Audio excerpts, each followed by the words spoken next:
Hello students at Bog School, Clifford Academy, the school at Marygrove, and students all across the world. We hope you're excited because today we have a special video on embroidery stitching. Also, a huge thank you to Strategic Staffing Solutions, proud sponsors of Shakespeare STEAM Online. Hi, I'm Cal Schwartz, Production Manager for Shakespeare in Detroit. And today, we'll be doing a tutorial about how to do basic embroidery stitches. This video encompasses the art pillar of our Shakespeare STEAM program. We'd like to thank Strategic Staffing Solutions for being a partner with Shakespeare in Detroit and helping us bring this video to you. And don't forget, if you complete these projects, take pictures or video and make sure you tag #ShakespeareSTEAM. Let's get started.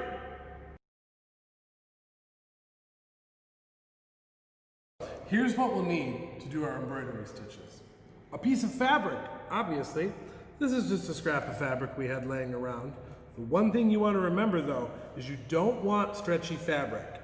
You want something that's woven so that it won't stretch and get out of the way. It's too hard to learn embroidery on stretch. Then, we're going to take the embroidery hoop.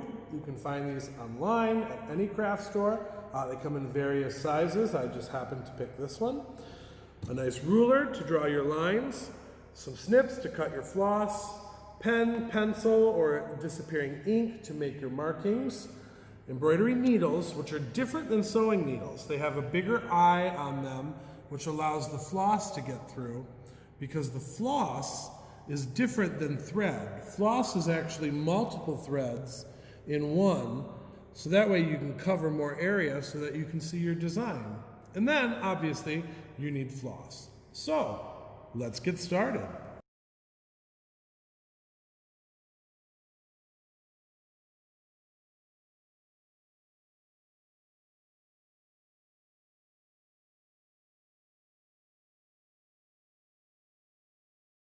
I went ahead and I already marked out where things were going to go on our piece of fabric.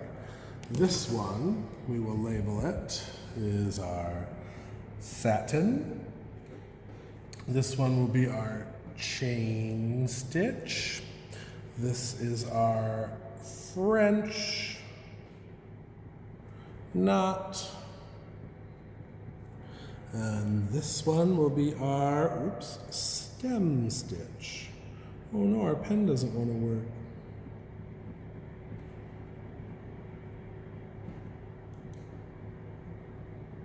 Well, our stem just doesn't have an S. So, the next thing you want to do is take your hoop and you loosen that screw at the top so that these guys come apart. Then the solid hoop goes underneath at the bottom, and you want your work in the middle there so we can see what's going on. And now we take our hoop that we loosened up at the top and we press it in like that. Now, we tighten it down partially. So we hold that nut there. And as we get tighter, we want to pull it so that it's nice and taut. You don't want your fabric on the inside all loose. It'll cause the fabric to pucker, and it can distort the fabric so that the design doesn't look as nice as it should. So you can kind of work your way around and just pull it taut. And the idea is that it's like the skin of a drum, so that it's kind of nice and taut in between those rings there, and any wrinkles are out. Now, here's a little trick to remember. If you don't finish your project while you're working, always take it out of your rings, out of your hoops, after you're done working until the next time. If you leave it in the hoop like this, these creases can become permanent and be very hard to press out, and then you'll be left with a ring around your work. So always take it out of the hoops in between sessions if you don't finish it all at once. All right, now let's move on to threading the needles.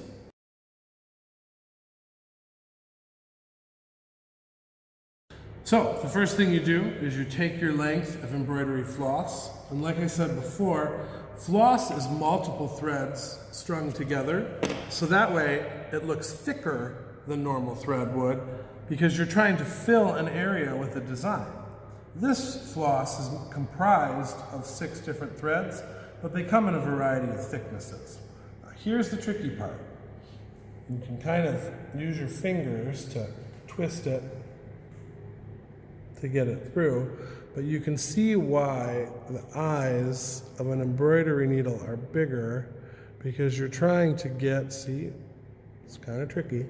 Lick your finger a little bit, wind these guys together, because you want to get them all through that needle. Perfect. All right, so now you have your needle threaded. Just like with your hand sewing stitches in our other video, you want to make a knot, just like so, at the back of your fabric. And the first one we're going to start with is a satin stitch. So we have our lines that we drew, and you want to come out from the bottom, and I'm coming just below this line, and I'm going to try to go just above that line, and you'll see why, and it makes a fun popping noise when you go through. So then we go just above this guy, and you always want to make sure you pull so that your knot is in there nice and tight. And I'm actually holding the excess fabric out of the way while I pull my needle through. And there's our first stitch. So by coming back through, and you kind of poke around till you find it, you want to come out as close to the same point as that. So that way the top of your work is all nice and straight. You don't want each stitch coming out like this. You want to try to line them up so they're all nice and straight. So by coming out just above that line, I'm able to see where that stitch is coming from. And you're coming right next to the first stitch you took, because you want all of those threads to be stacked right next to the other stitch that you took. So that way there's no gaps and there's no white spaces in between your threads. So now I'm going back in just below, and see how I'm holding that stitch down before I let it go, that extra thread, because it helps keep everything nice and organized and out of the way. So I'm coming back up just below the line, as close as I can get it to that other stitch. And I am going back in just above the line, also as close as I can get to the previous stitch. And you will repeat this back and forth until your whole area is filled. Now, you can divide this up into segments like this. You could fill this, and then split the difference and fill in this way and fill in this way, and then fill in this way and fill in this way. Or you can do like I'm doing and start in one direction and work your way all the way over. There's lots of different methods. This is just the way that I learned. You can do whatever works best for you. Now, if you're doing straight stitches like this is totally acceptable. But if, for example, you had something like a shape, like a leaf for a teardrop, you may want to divide that up into sections, because you need those directional stitches to know which way you're stitching. Here, we're just going back and forth and back and forth and back and forth. We know which way our stitches are going. So you want to go ahead, finish that, fill in those lines, and then, now over here you can see I was just below the line, and there's a little divot there. You want to make sure that you keep your needle coming out exactly in the same spot. That way it looks nice and clean, because the whole idea is to look like a solid block of color.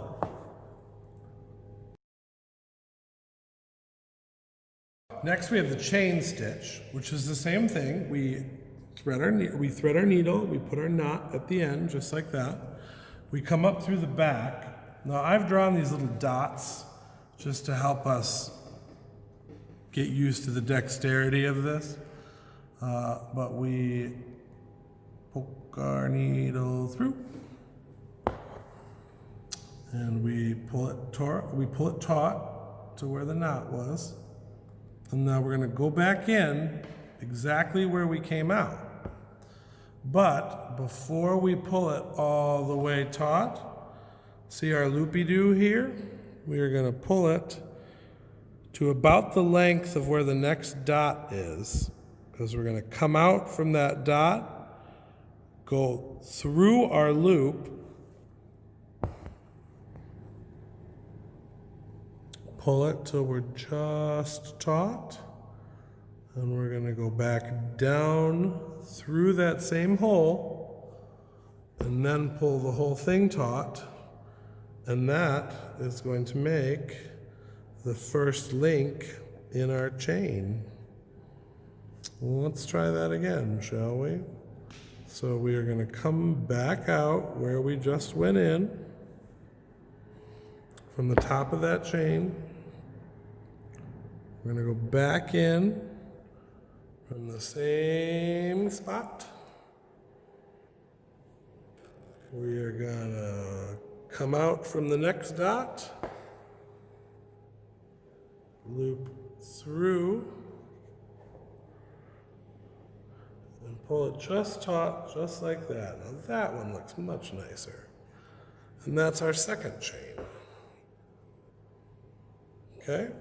And so now we come back from the same area. Oops. We can pull that back down, like so.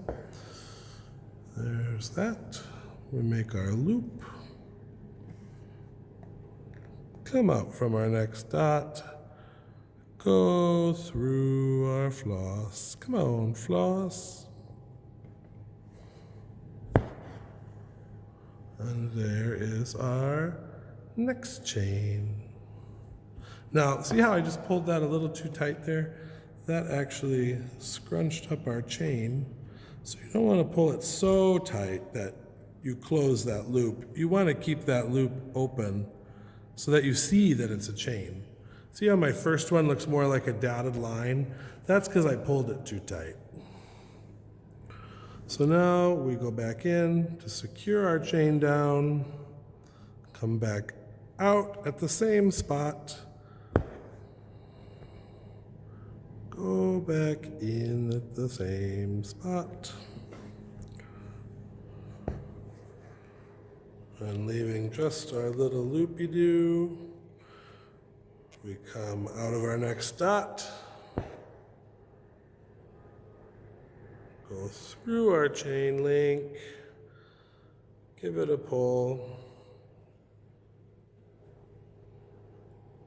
and oops, a little bit there. I think our chain got twisted. I think that's why our stitch is coming through, but you're getting the idea.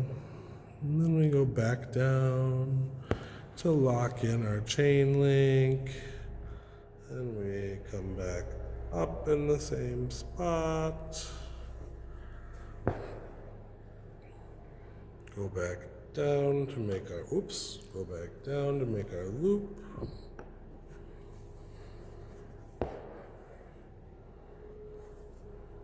Then we find our next dot, we come out of there. We make sure all our flossies are going the same way. And we come up through our link and we pull. Beautiful. So see how this got twisted a little bit right here? It's important if you're making them all lay the same way, they'll look nice and clean. And the more practice, the better we will get at this. So coming out, the same spot. Going back in to make our loop right in the same area. And I'm kind of keeping my thumb on it because that helps control that wild little loop. Coming out of that next dot and under our chain link, pulling it just taut enough. Well, look, by the end of it, we finally get 2 beautiful chain links. Then back in. Now, I didn't show you how to finish the satin stitch, so I'm going to show you how to finish this chain link. So you want to go ahead, go behind the last stitch, just like so, and then you want to go underneath and just a snug little knot, just like that. You can go through and do it again if you need to, but you don't want to pull so tight that you distort your chain. Doot, doot. Some people not, some don't. We did. Well, there's 4 okay chains, but then there's 2 really good chains. So now, let's move on to our next one, the French knot. So, our next one is the French knot. These make fun little stubbies at the back, or at the front rather. So we've got our thread knotted just like we do every time. We go ahead and we pull it through. Then we take our needle and we wrap the thread around once to the back, twice to the back, and then we go through the same hole if we can find it. This takes a little bit of practice because you want to keep the thread in your left hand here. You want to keep that tension on it as best you can up until it gets to the thing. Wow, look at that. So that's our first French knot. And they just make little blobs. They're kind of pretty. You could probably pull it a little tighter. But going on to the second one, we pull it out. We hold our tail. And we go around once, around twice, back in that same spot. This one takes a little bit of finagling. And we're holding it as best we can, and boom. Now see, I got a little bit of extra there, which we're going to leave, but if you hold that tension right to the very end, you'll get a nice tight little bundle rather than a little loopy like that. So that's why I said this one really takes some practice, because you really want to get good at it. One, whoops, let me get this out of the way. 1 and 2. Back in that same hole. We push it through, keeping the tension on the string as best we can. And I'm kind of using my belly here on the edge of the table to brace it. I want to get that knot. That's it. That's a perfect French knot right there. See how it's little and nice and compact? These look more like little roses, which they are kind of cute.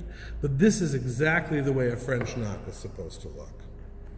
So we go through again, and we wrap our thread around, go through the knot,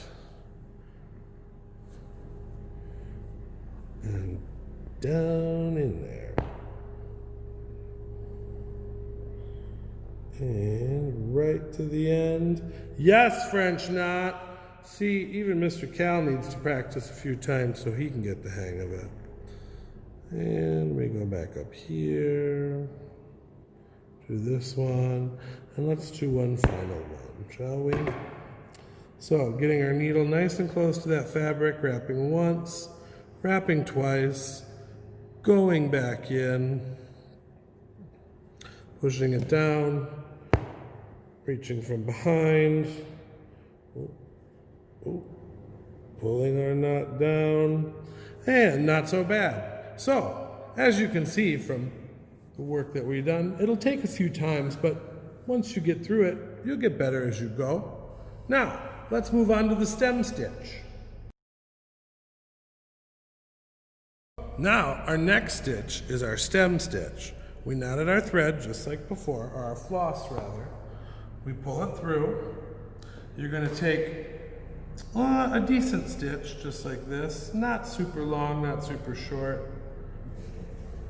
Almost like you would do a running stitch. But before you pull it all the way down, you want to come up through the middle, right between those two stitches. Pull it up, just like that. Then you move forward to where you create your next stitch. Pull it through. And again, before you pull that loop in, come up in the middle, in between those. And you repeat. And this makes a really pretty kind of wrapped look. That will mimic the stem of a flower. So take our next stitch before we pull it up. Come up the middle. Look how nice that looks. Make our next stitch. Before we pull it through, we come up.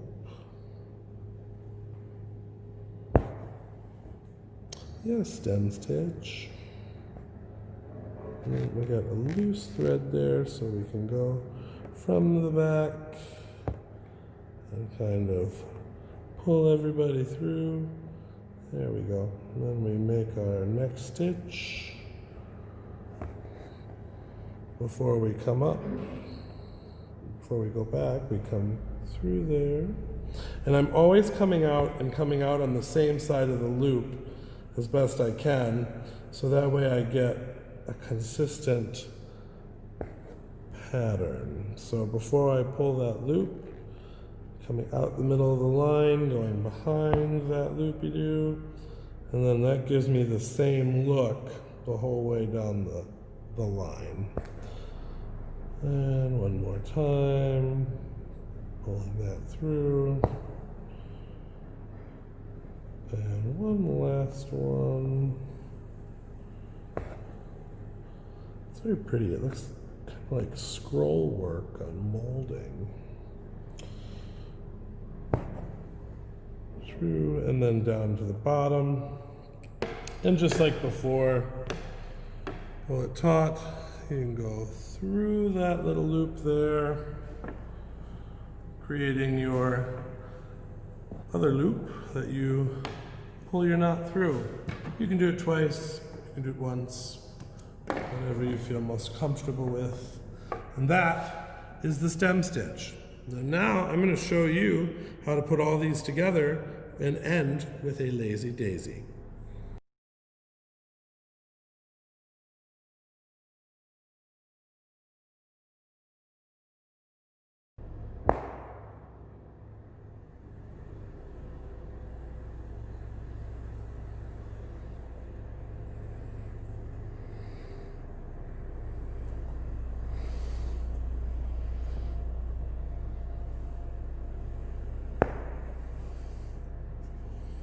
And last but not least, we can go up through the center using what we just learned.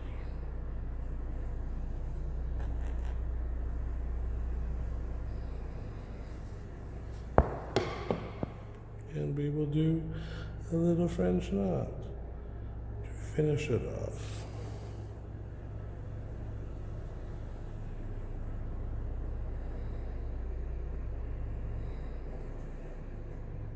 Look at that.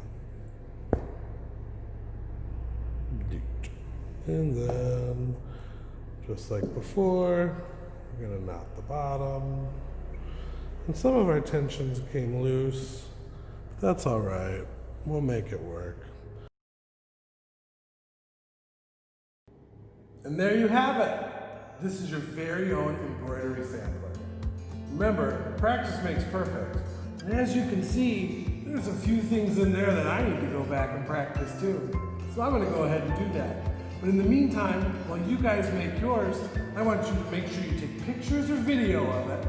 And don't forget to tag us in hashtag Shakespeare STEAM so that we can find you online and put your pictures on Shakespeare Detroit's website. And most importantly, don't forget to have fun.